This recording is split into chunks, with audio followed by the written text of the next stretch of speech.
नमस्कार दोस्तों मैं आर के कुशवाहा। दोस्तों आज मैं क्लास 12 की मैथ का एक ऐसा चैप्टर स्टार्ट करने जा रहा हूं जो कि क्लास 12 की मैथ का जान है। और ये चैप्टर क्लास 12 की मैथ में जितने भी चैप्टर्स हैं उन सब में से सबसे खास चैप्टर है। ये चैप्टर सभी चैप्टर्स में से सबसे खास भूमिका निभाता है और इम्पोर्टेंट चैप्टर है दोस्तों, जो कि है रिलेशंस एंड फंक्शन।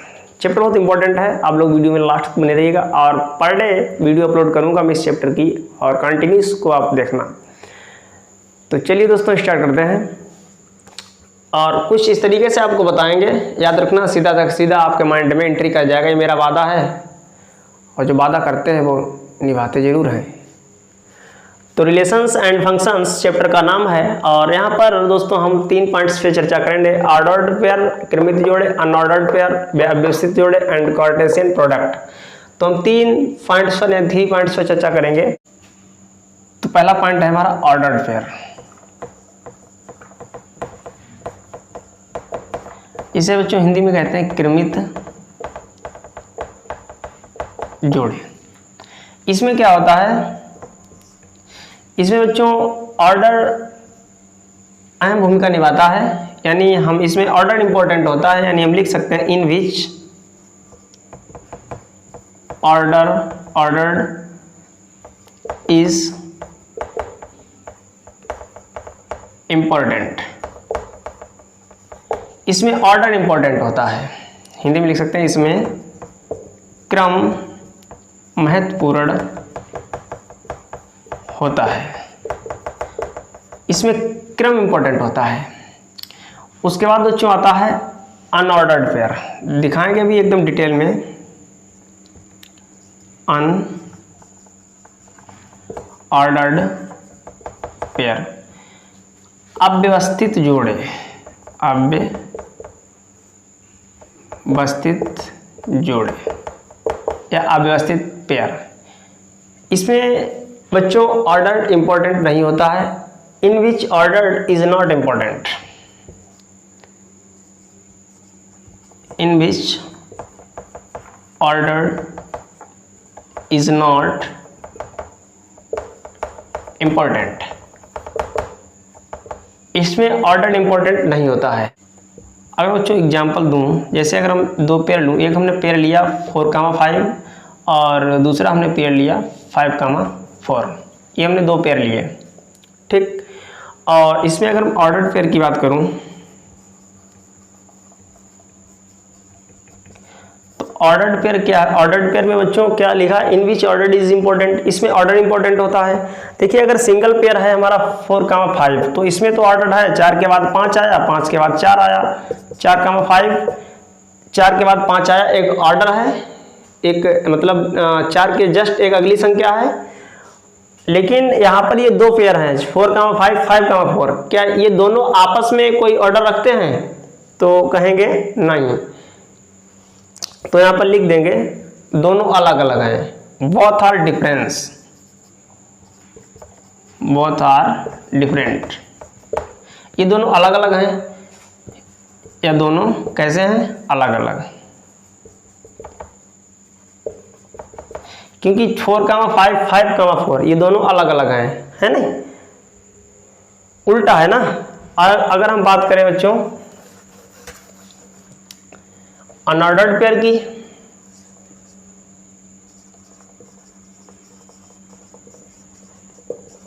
अव्यवस्थित जोड़े, तो आप क्या कहेंगे?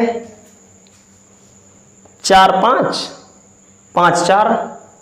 मतलब इसमें है तो दोनों में 4 ही 5, 4, 5, 5, 4 क्या है? 5, 4 है ओनली।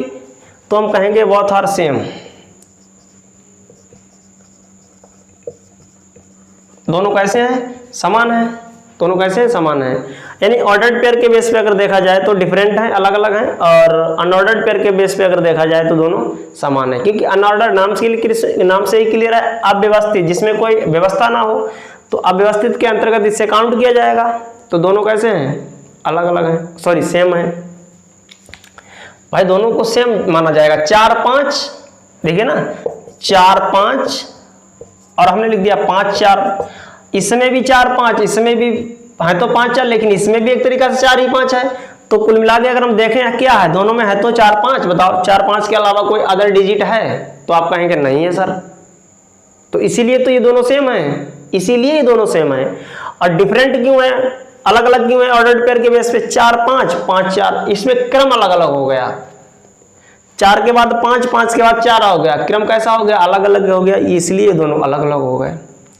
अब बच्चों हम आपको एक सवाल देते हैं, उसके बेस पे आप बताएंगे इसका आंसर क्या आएगा। चलिए, तो क्वेश्चन बच्चों स्क्रीन पे शो होने लगा, जो कि कहता है for given pairs 1, 2, 2, 3, 2, 1, 3, 2, 4, 5, 5, 4, 6, 6।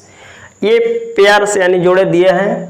Total number of ordered pairs and total number of unordered pair, यानी कितने ऑर्डर्ड पेयर हैं और कितने अनऑर्डर्ड पेयर हैं। देखना बच्चों ध्यान से, आप बताओ। देखिए एक चीज आपको बता दें, ऑर्डर्ड पेयर में क्या काउंट किया जाएगा? ऑर्डर्ड पेयर क्या है? एक तरीका से ऑर्डर्ड पेयर या तो संख्याएं बढ़ते क्रम में लिखी हो, जैसे 2 3 ऑर्डर्ड पेयर है, 3 2 ऑर्डर्ड पेयर है ना, ये ऑर्डर्ड पेयर है। मतलब या तो निम्न से अगली संख्या हो या उच्च से उसके जस्ट पिछले वाली संख्या हो, उसे हम ऑर्डर्ड पेयर कहते हैं। तो यहाँ पर अगर ऑर्डर्ड पेयर की बात करूं बच्चों, अगर हम ऑर्डर्ड पेयर की बात करूं तो एक चीज देखना, यहां पर क्या लिखा है? 1, 2 ऑर्डर्ड पेयर हो गया पहला, ये 1, 2, फिर है 2, 3 ऑर्डर्ड पेयर है भाई। 1, 2, 2, 3 मतलब अपने खुद में ये तो ऑर्डर में लिखे हैं। अब आप अगर इसकी कंपेयर इससे करें, सर ये तो 2, 3, मैं उसकी बात ही नहीं कर रहा हूं, ये दोनों अलग अलग, यहाँ पर कामा लगा हुआ मेरे बच्चों, ये अलग पेयर है, ये अलग पेयर है। ये पेयर अपने खुद में ऑर्डर में लिखा हुआ है, ये पेयर अपने खुद में ऑर्डर में लिखा हुआ है नहीं। उसके बाद 2, 1 ये भी ऑर्डर में लिखा हुआ है। क्यों? क्योंकि 2 है, 2 से जस्ट बाद वाली संख्या है। अगर ऐसा लिखा होता बच्चों का, ऐसा 2, 5, तो हम कहते हैं ये अनऑर्डर्ड है ना। 2 के बाद 3 होना चाहिए या 1 होना चाहिए, तो ये भी ऑर्डर्ड है अपने खुद में। 3, 2 ऑर्डर्ड है, 4, 5 ऑर्डर्ड है, 5, 4 ऑर्डर्ड है, और 6, 6 भी है। तो ये अपने खुद में ऑर्डर क्रम में लिखे हुए हैं, क्रम में है, ठीक। अपने खुद में 1, 2 ऑर्डर्ड क्या है? या तो कोई संख्या हो जस्ट उसके बाद वाली संख्या आ जाए, या कोई संख्या लिखे हो उसके जस्ट पिछले वाली संख्या आ जाए, 5 के बाद 4 आ जाए, सॉरी 5 के बाद मतलब 5 से पहले वाली आ जाए, तो इसे हम ऑर्डर्ड क्रम में कहते हैं। तो ऐसा ही है, 1 के बाद 2 ऑर्डर है, 2 के बाद 3 एक ऑर्डर है अपने खुद में, 2 के बाद 1 मतलब 2 के जस्ट पिछला मतलब पहले वाली आई, एक ऑर्डर है। 3 के बाद 2 इससे जस्ट पहले वाली आई, एक ऑर्डर है। 4 के बाद 5 इसके जस्ट बाद वाली आई, एक ऑर्डर है। 5, 4 इस टाइप से ये ऑर्डर है। तो ऑर्डर क्रम में अगर देखा जाए कितने पेयर बने? 1 2 3 4 5 6 7, तो कितना आंसर हो जाएगा हमारा? 7। ऑर्डर्ड पेयर कितने हैं बच्चों? 7 है। अगर बात करूं अनऑर्डर्ड की, एक चीज देखना, अनऑर्डर्ड में बच्चों 1, 2 अनऑर्डर्ड क्या होते हैं? अनऑर्डर्ड में क्या देखा जाता है कि अगर कोई 2 पेयर्स हो या 3 पेयर्स हो, उनमें क्या है कि अगर संख्याएं सेम हो तो उन्हें एक मतलब अनऑर्डर्ड पेयर के अंतर्गत काउंट किया जाता है। जैसे 1, 2 और हमने फिर लिखा 2, 1। तो बच्चों अगर हम पूछें इसमें बताओ का नाम कितने डिजिट हैं, तो आप कहेंगे 1, 2, 2, सर 1, 2 ही है। तो ऐसे केस में बच्चों हम इस पूरे को 1 मान के चलेंगे। ये कितना हो गया? 1। उसके बाद 2, 3 और 3, 2 आप कहेंगे सर ये भी अपने खुद में 1 ही है, ठीक। उसके बाद बच्चों क्या है देखना, 4, 5 और 5, 4 आप कहेंगे ये भी अपने खुद में कंप्लीट 1 है, ठीक। ये हो गया, ये हो गया, ये उसके बाद 6, 6 तो इसमें कितना बना? 1 2 3 और 1 4।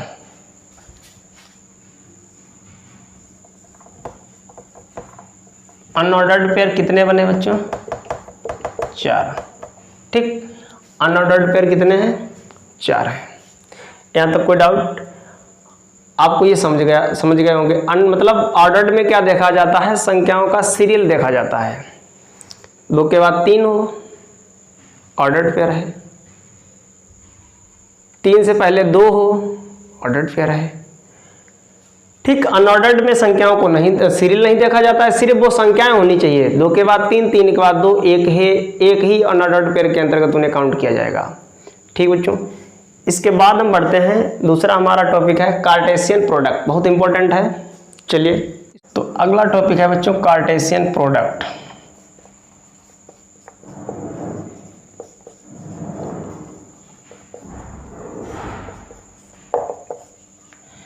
इसमें क्या होता है, इसमें 2 या 2 से अधिक सेट्स का गुणा किया जाता है, मल्टीप्लाई।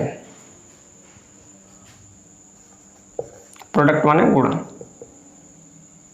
इसमें क्या लिख सकते हैं, इसमें 2 या 2 से अधिक सेट्स यानी समुच्चय का कार्टेशियन कार्तीय गुणा किया जाता है। कार्टेशियन मतलब होता है बच्चों कार्तीय। कैसे, एग्जाम्पल दूंगा, आपके समझ में आएगा। कैसे बच्चों, हम मान रहे हैं कि ए बराबर कोई समुच्चय है, इसके अंदर एलिमेंट है 1, 2, 3। उसके बाद एक बी बराबर है, इसके अंदर एलिमेंट है 5, 4। हम कहें इसका कार्टेशियन प्रोडक्ट कीजिए आप, तो आप कैसे करेंगे? अगर बच्चों आप इसे लिखेंगे A क्रॉस B, तो याद रखना यहाँ पर ए सेट पहला है, ए सेट पहले है, बी सेट बाद में है। तो जब हम इनका मल्टीप्लिकेशन लिखेंगे तो हम बच्चों कैसे करेंगे? ए के जितने भी एलिमेंट होंगे वो बाद में लिखे जाएंगे, सॉरी, ए के जितने भी एलिमेंट होंगे वो पहले लिखे जाएंगे और बी के जितने भी एलिमेंट होंगे वो बाद में लिखे जाएंगे। तो जैसे अगर A क्रॉस B लिखें तो हम लिखेंगे A का पहले 5 के साथ होगा, जितने संभव बन सकेंगे प्रोडक्ट वो बनाएंगे। तो 1, 5, फिर 1, 4। ठीक, 1 से हो चुका बच्चों इन दोनों में। उसके बाद बनेगा 2, 5 और 2, 4। उसके बाद बच्चों बनेगा 3, 5 और 3, 4। ये बना। अगर मैं बच्चों बोलूं कि इसमें नंबर ऑफ कार्टेशियन प्रोडक्ट कितने हैं, तो आप कहेंगे 1, 2, 3, 4, 5, 6। ठीक, इसे हम गणितीय भाषा में लिखेंगे n A cross B। Number of Cartesian product कितना आपका रहेगा? 1, 2, 3, 4, 5, 6 बच्चों ये हो जाएगा। ठीक, अगर B क्रॉस A आपसे पूछे, B क्रॉस A, तो बच्चों लिखेंगे कैसे सवाल को? पहले एक चीज़ देखना, अगर हम B क्रॉस A की बात करूं तो सबसे पहले हम क्या करेंगे बच्चों, जिससे कि आपको दिक्कत ना हो, B पहले लिख देंगे 5, 4। उसके बाद समझो A है हमारा 1, 2, 3। अब लिखेंगे, आपको दिक्कत नहीं आएगी। देखिए B क्रॉस A हमें लिखना है बच्चों, तो हम कैसे लिखेंगे? B पहले है तो B के एलिमेंट पहले लिखेंगे, A के एलिमेंट बाद में लिखेंगे। तो 5, 1, फिर 5, 2, फिर 5, 3। ठीक, उसके बाद 4, 1, 4, 2 और 4, 3 बच्चों। तो अगर यहाँ पर भी देखा जाए B cross A number of Cartesian product 1, 2, 3, 4, 5, 6 कितना बच्चों बना? Equal to 6। तो एक चीज बच्चों यहाँ से एक फार्मूला बनकर तैयार होता है, जरा ध्यान से देखना। कौन सा? यहाँ से एक फार्मूला नहीं बनकर तैयार हो रहा होगा। देखिए बच्चों, एक number of Cartesian product A cross B, number of A और नंबर ऑफ B। यानी ए सेट्स में जितने समुच्चय हैं, ए सेट्स में जितने एलिमेंट हैं और बी सेट्स में जितने एलिमेंट हैं, अगर उनका मल्टीप्लाई कर दिया जाए तो नंबर ऑफ कार्टेशियन प्रोडक्ट निकल के आ जाएगा। कैसे? यहां पर कितना आया? 6 बना था बच्चों। अब एक ए सेट में कितने एलिमेंट हैं? काउंट कर लो, 1 2 3। बी में कितने हैं? 1 2। तो आप बिना ही मतलब सेट किए इसे आंसर दे सकते हो। 3 दूनी 6, ऐसे ना लिखो, ऐसे आंसर आ जाएगा। अगर कभी एग्जाम में ऑब्जेक्टिव क्वेश्चन आ जाए, उसने दे दिया सेट ए इक्वल टू इतना, सेट बी इक्वल टू इतना, तो number of Cartesian product A cross B क्या होगा? तो आप इसे इस तरीके से सेट कर सकते हैं। तो जो एक सवाल और दे रहे हैं आपको, ध्यान से देखना, मिटा दें।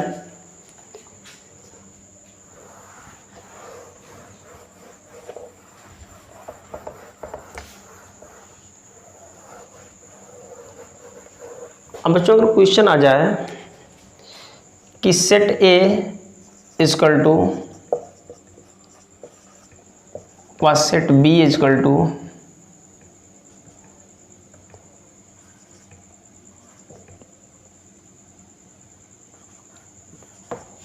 ठीक, एक और लिख दें।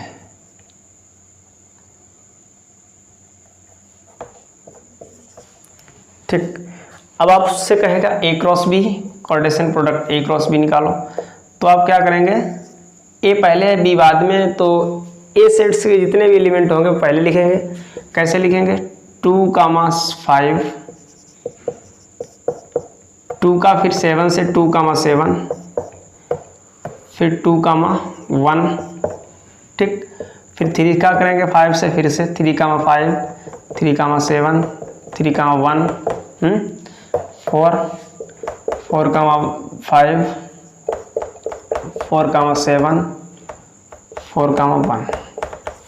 अब अगर आप नंबर ऑफ कार्टेशियन प्रोडक्ट देखें तो ऐसे आप काउंट करेंगे 1 2 3 4 5 6 7 8 9, टोटल कितना बना? 9। लेकिन हम बच्चों ट्रिक क्या बताई थी अभी आपको? अगर ऑब्जेक्टिव क्वेश्चन आ रहा है एग्जाम में तो आप कैसे लिखेंगे? Number of Cartesian product, number of A, set ए और नंबर ऑफ सेट बी। तो सेट ए में कितने एलिमेंट? 1 2 3, सेट बी में 1 2 3, 3 3 9, यहाँ से क्रॉस निकल आएगा। अगर बच्चों इसी तरह से 3 वाला आ जाए तब आप इसे कैसे सॉल्व करेंगे? देखना जरा ध्यान से, मिटा दें हम इसे। चलिए स्क्रीनशॉट ले लिया होगा आपने, ओके। मैं दुनिया बुला दूंगा तेरी चाहत में। अगर बच्चों ए बराबर हो 2 3 4, बी बराबर हो 1, 2, उसके बाद सी बराबर हो इस टाइप से, और कहे हमें आप बताइए ए क्रॉस बी क्रॉस सी। ठीक, तो बस सेम वैसा ही मतलब रहेगा प्रोसीजर। यहाँ पर वहाँ पर हमने 2 लिए थे, यहाँ पर 3 का बनेगा, है नहीं?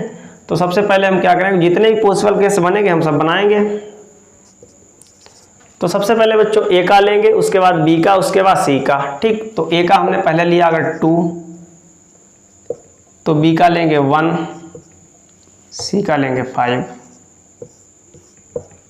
ठीक, अब बच्चों अगर हमने ए का, देखिए दूसरा पॉसिबल केस क्या बन सकता है? ए का हमने 2 लिया, 2, 1, अब 2, 2 भी तो हो सकता है।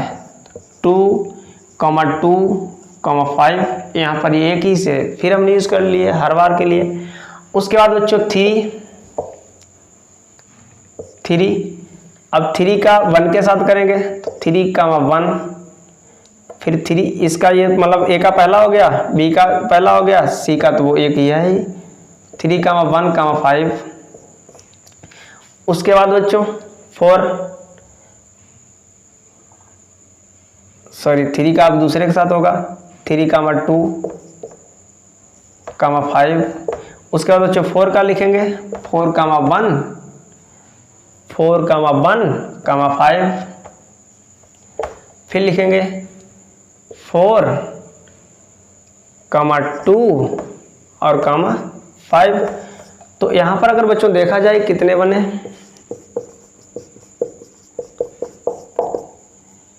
1 2 3 4 5 6, कितने बने बच्चों?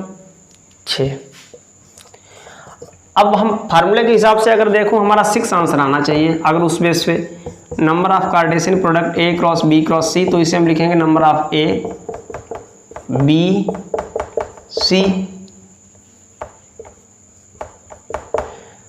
तो सेट A में कितने एलिमेंट है? 1 2 3। सेट B में कितने एलिमेंट है? 1 2। सेट C में कितने एलिमेंट हैं? 1 मल्टीप्लाई करो 3 दूनी 6। यहाँ पर भी कितना आया? 6। तो इस टाइप से हम सेट कर सकते हैं बच्चों। चलिए एक और आपको बना के दिखा दें 3 वाला, अच्छा समझ में आ जाएगा। स्क्रीनशॉट ले लीजिएगा आप इसका। चलिए मिटा दें, ओके। तेरा साथ छूटा ये वादा जो टूटा, मैं दुनिया भुला दूंगा तेरी चाहत। अब बच्चों अगर हम दूसरा एग्जाम्पल लिख लूँ, उसके थ्रू आप समझ जाएंगे। अगर हम मान लें सेट ए बराबर है इतना, बस सेट बी बराबर है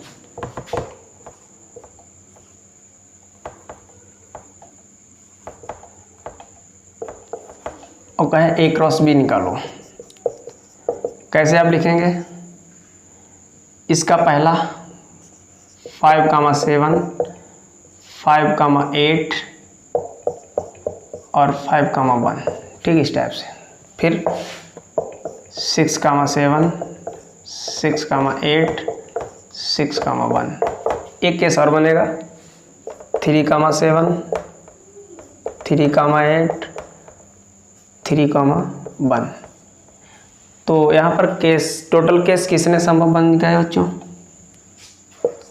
number of A cross B 1 2 3 4 5 6 7 8 9। अगर फार्मूला के बेस पे देखूं